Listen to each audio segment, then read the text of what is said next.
13 minutes after 6 o'clock. When Mark Walma set out to do something to help restore the McAdam train station a few years ago, he never imagined the success his creation would enjoy.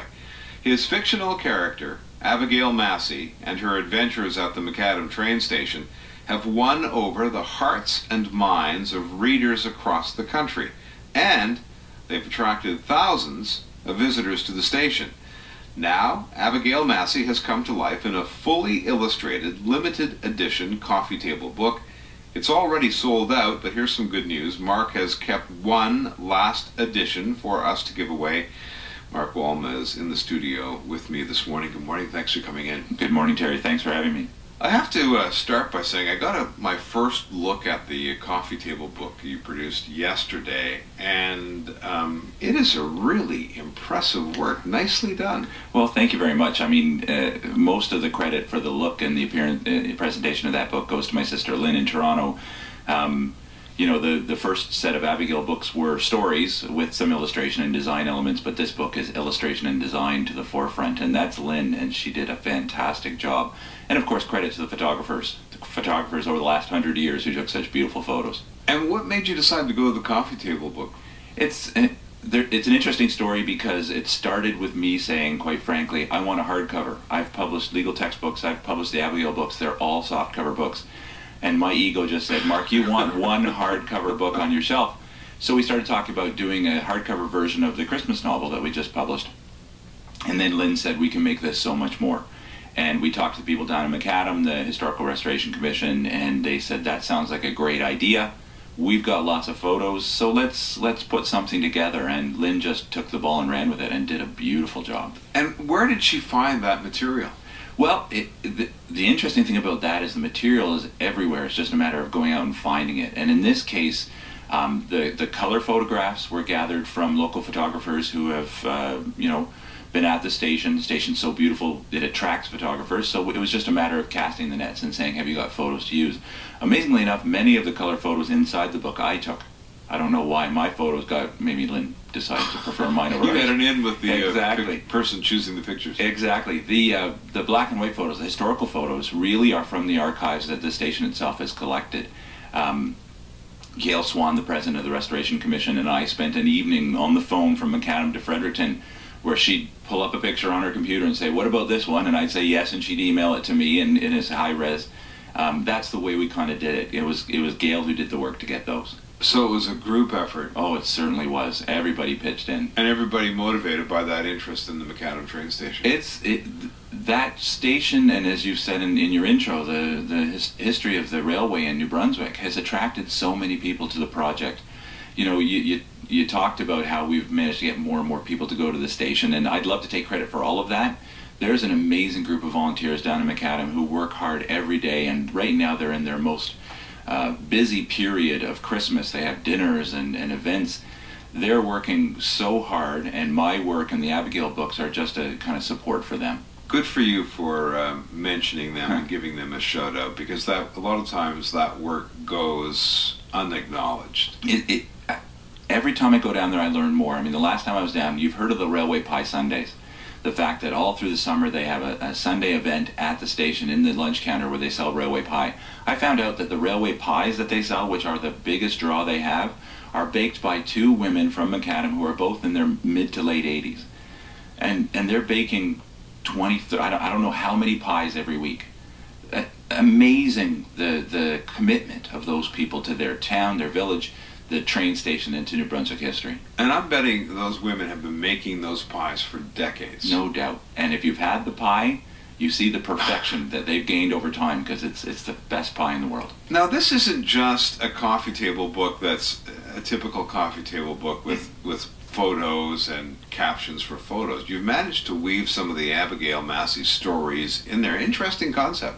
Well, it was, as I said, it started to be just the book, the novella, and then, you know, Lynn wanted to do more.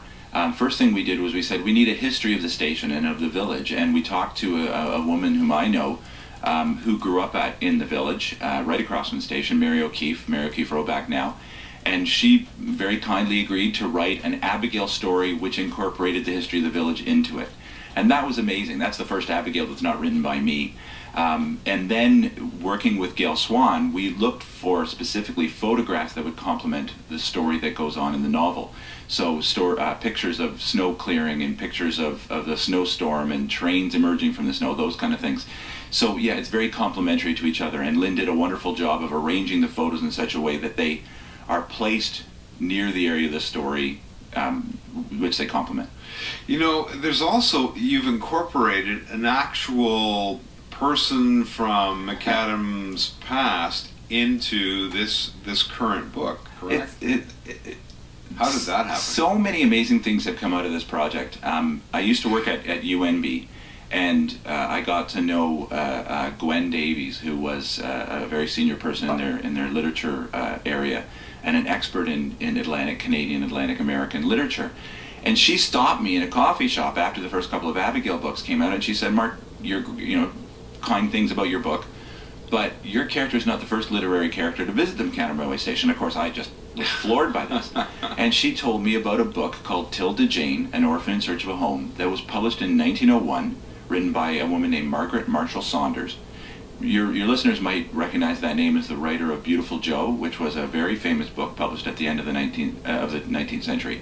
Anyway, she wrote this book in which an orphan, Tilda Jane, escapes her orphanage in Maine, gets on a train, and accidentally ends up at this brand new station in a place called McAdam, New Brunswick. True story. It's a true story that book was published, but it's a novel, yeah. And so Tilda arrives at this station and spends the night and then is sent back to the United States. So Gwen told me about this book, so I went online and found a first edition, which I've now donated to the station because the Historical Restoration Commission didn't know that it existed. And then, you know, Lynn and I and my wife were talking and said, maybe we can incorporate Tilda Jane, the character, into the Abigail story in 1941. So actually she ends up playing quite an important role in the story. Wow. Talking about the nostalgia in New Brunswick's railway history, what is the connection? What is the attraction there? That's a great question, and one I have not yet been able to answer in a really convincing way for myself or for anybody else.